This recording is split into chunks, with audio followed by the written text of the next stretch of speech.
spend most of my time sleeping. But beware when I wake. That's when everything starts to tremble.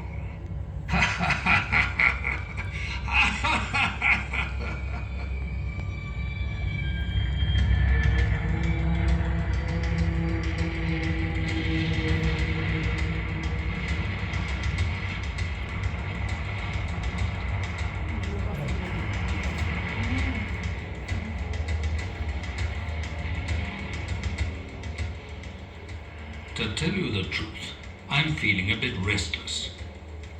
But don't worry, all I'm going to do today is tell you a few things about Teide, my mountain. I came to live here quite recently because I was fed up with living underneath the bottom of the sea. This mountain that you call Teide was known as Echeide by the Guanches, and it was their hell. But Teide hasn't always been here, neither has Tenerife or any of the other Canary Islands. Some people, like the ancient Greeks, they might be ancient to you, but I'm a lot older than they are, used to think that this is where the legendary continent of Atlantis was. But I'm sure you are wondering how come the Canary Islands suddenly appeared one fine day, if they haven't always been here. At the center of the earth, way below the sea floor, there are large quantities of molten rock called magma. This is where I used to live. Geologists, those scientists who study rocks and volcanoes, say that the Earth's crust is divided into enormous plates which are moved around by the magma underneath. When the continents and the seabed move, they crack.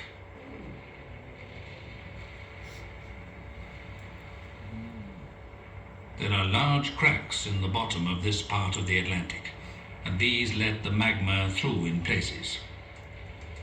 The solidified lava, or magma, that came through these cracks gradually built up from thousands of eruptions until it stuck up above the level of the sea. This is how the Canary Islands were formed. The process all started about 20 million years ago, and it hasn't finished yet.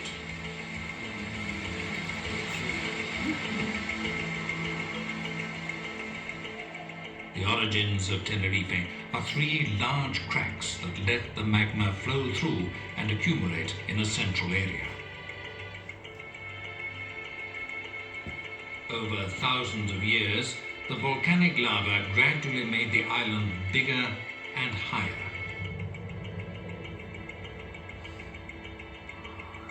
But the real reason is that I got tired of the constant fights between Neptune, god of the sea, and Pluto, god of the center of the earth. So I moved. And this is my home, Ninguaria, as the Romans called Teide, because it is usually covered by snow in winter. But I like to go out from time to time, and Teide hasn't always crowned Tenerife.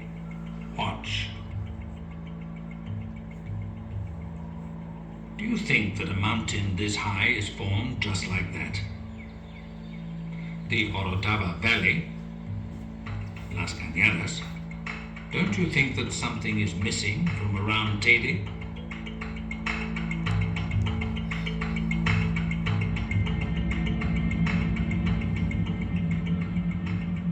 Let's take it step by step. I'll tell you what the scientists have to say after many years of studying the area. They all agree there used to be a huge volcano here. And they're quite right. That's where I used to live. But I got tired of that house after a few million years, so I made it disappear. What was left was an enormous crater called a caldera. Some geologists say the crater was formed by the island rising up first, and then the middle collapsed. Others say that the huge pressure buildup of gases in the magma inside the mountain caused a series of explosions, blowing the whole mountain to pieces. Yet others claim that when the magma was blown out of the mountain by a major eruption, the roof collapsed in on the hollow mountain.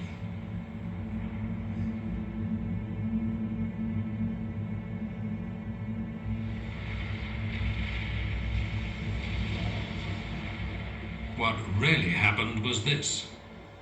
First, the eastern side of the great volcano disappeared.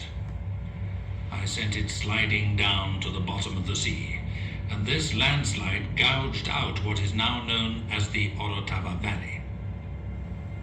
But this is just the beginning.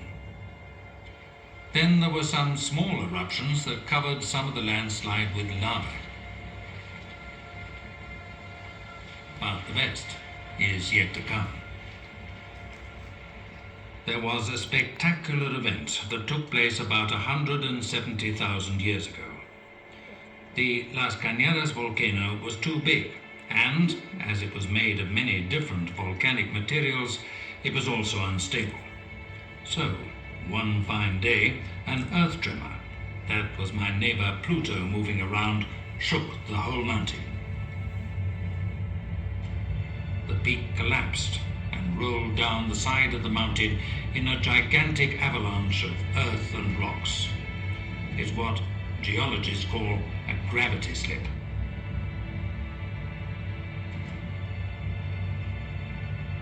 This left a layer of rock exposed to the elements, but the pressure of the gas underneath opened up cracks in the rock, letting out vast streams of water vapor and magma. And that was how the great amphitheater of Las Cañadas came to be formed. It is the scar of that gigantic avalanche.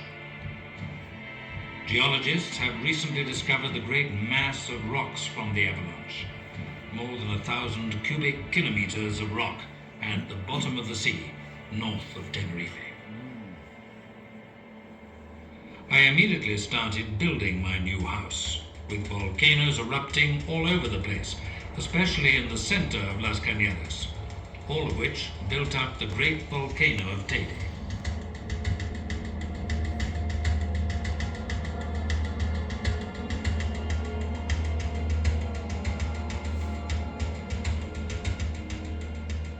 The enormous quantities of lava and volcanic rock that were spewed out covered most of the crater, making things more difficult for geologists because they can't see the bottom of the Great Depression. There were all kinds of eruptions. Early on, they were very common, but not so fierce. Later, they became less frequent, but more and more explosive. The last eruptions, although not very powerful, were quite recent. Las Narices del Teide, a mere 200 years ago, or Chiniero in 1909. So you see, I'm not dead, it's just that I sleep a lot.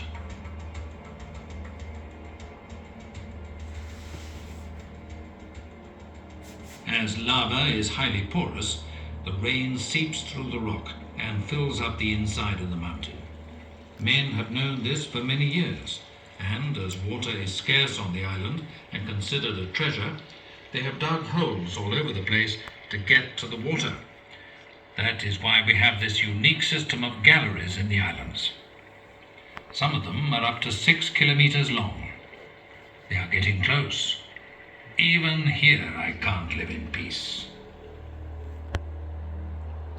For now, I let them.